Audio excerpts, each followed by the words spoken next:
morning, Julianne here. This is Melonville. You have to forgive me for being in my grubbies. I was hauling in some grass that I cut for hay this morning, and there's supposed to be some rain coming, so I thought it was rather urgent to get that done before this. This is not a how-to channel. This is just a journal of my mostly backyard gardening experiences. We're in southeast Saskatchewan on a quarter section.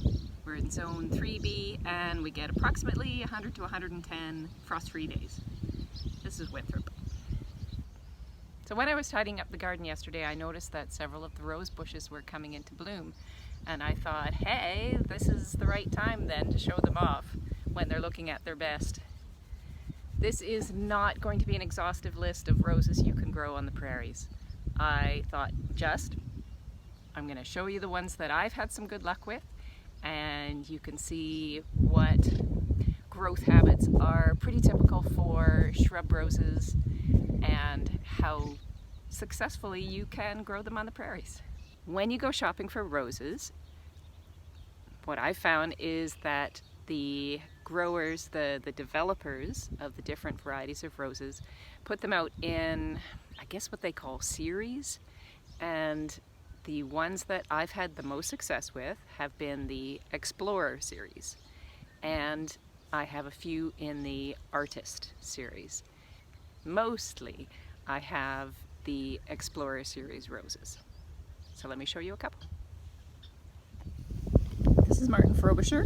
I showed him off in the blog last week, and you can see he's got very nice white flowers and the buds are kind of a pink.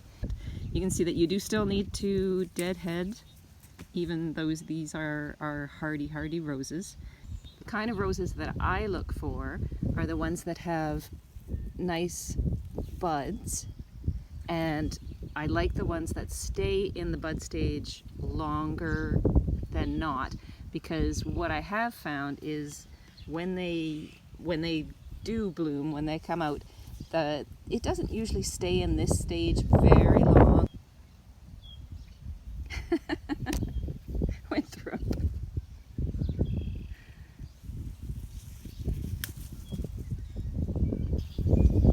Some of the roses are a lot more vigorous, and this is, which one is this? Oh, this is Champlain. So you can see how it's probably about twice the size of Merton Frobisher. This one really comes out in clusters and has a beautiful, beautiful red, deep red, velvety red, and stays at this stage longer than Merton Frobisher for sure. So this is one of my favorites. This rose is a new one to me. I think I got it last year or maybe the year before that. And this is John Davis. It's a climber. You can see how open the blossoms get.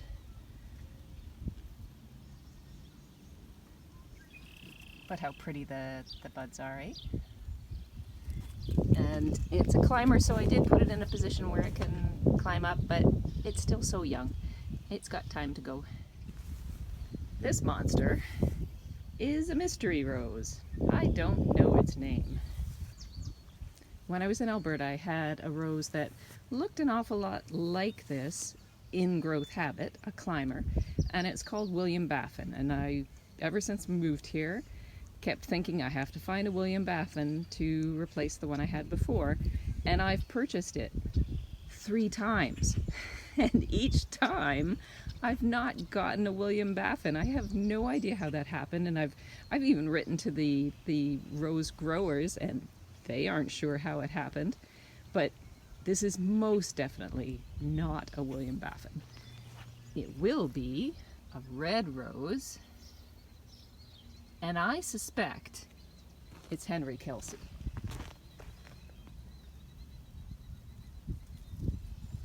But I'll just have to call it Mystery Rose. It's a nice one. And this one is Merton Blush.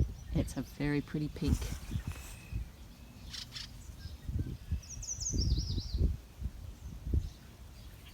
And it opens up so full. Now I haven't had great success with all of the Mordens. I tried Morden Sunrise, did not like that one at all. I've had Morden Centennial a couple of times and not as hardy, I've found. Before I go any further, does anybody know what this is? I've lost the name tag and it's beautiful. Look at that color. One more digression to show off. This is the mock orange. Isn't that beautiful? This, I believe, is a much older variety of rose, and this is rese buenae. And look at the colors in those buds. Isn't that lovely? Rese is very shrubby. She will get very big, very spread out. She is not compact. And when I first planted it, I planted it too close to the house. I planted it in that side garden that I've showed off a couple of times. And I realized after she started growing that she just didn't fit there. She was so wild and floppy and shrubby, brushy, that she needed a better spot, something a little more wild and suited. So we've started developing this bed. It's a bit of a mess, needs some work, but there's some promise here.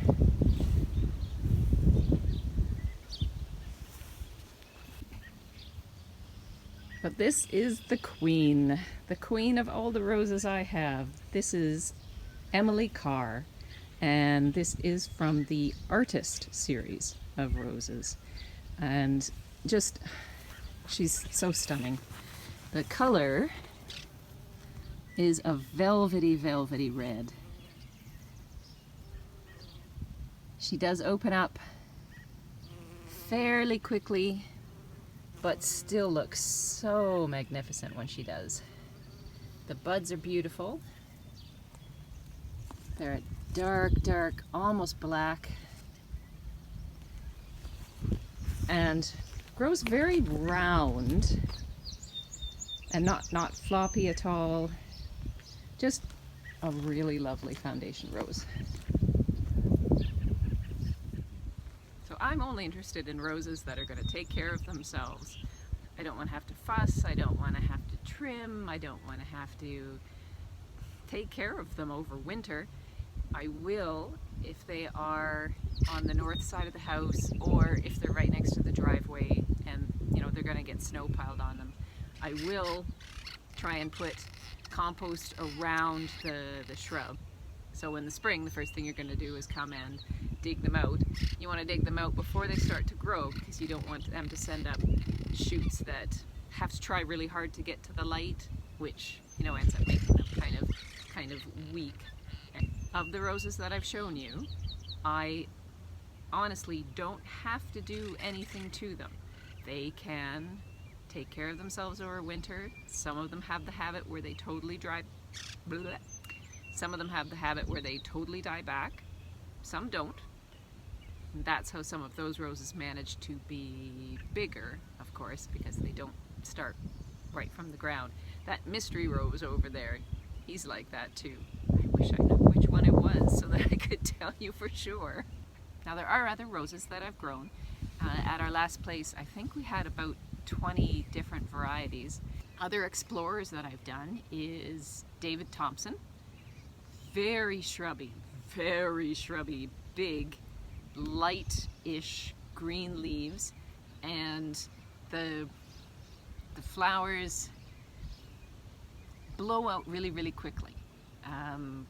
But absolutely covered. I remember that shrub just loaded with a dark pink bloom. So that's David Thompson. We've also done Alexander Mackenzie. That was a very pretty red rose. I remember the flowers being very compact and very pretty.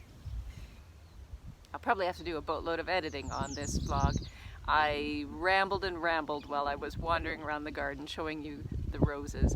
A lot of uninteresting and unnecessary detail. So I'm sure I've said 14 times already that they're easy to grow, that you don't have to do any work. You have to do a little bit of work. You want to find them a place in your garden where they are going to get some airflow. You don't want them crowded up against other very leafy plants. Like the one that I showed, that's the mystery rose, he's a little close to the other lilies, and I will probably end up having to move some of them out so that that rose bush gets a little more room to breathe. But gosh, I think that's all I do is just try to find the right place for the growth habit of that particular rose. So if you're able to find out how they like to grow first, that will help you find the right place to put it. Say like Therese buenae. I wish I had remembered how floppy and wild looking she was before I put her right up against the house. She would have done better if I had put her in the right place right off the bat. So before I sign off, take a look at the peony bush. It's going to come out any day now, I'm sure of it. It's covered. Of all the ones that I've moved, this is the one that has done the best. It's a very light, whitish pink peony, and it's very, very happy where I have it now. So I hope looking at the roses was a little helpful and offered some hope for people who maybe thought that you couldn't do roses. Find the right variety, put them in the right spot, and enjoy them. Don't bother fussing over them. Just enjoy them. So I'll sign off now, and we'll see you again next time. Thanks for stopping by.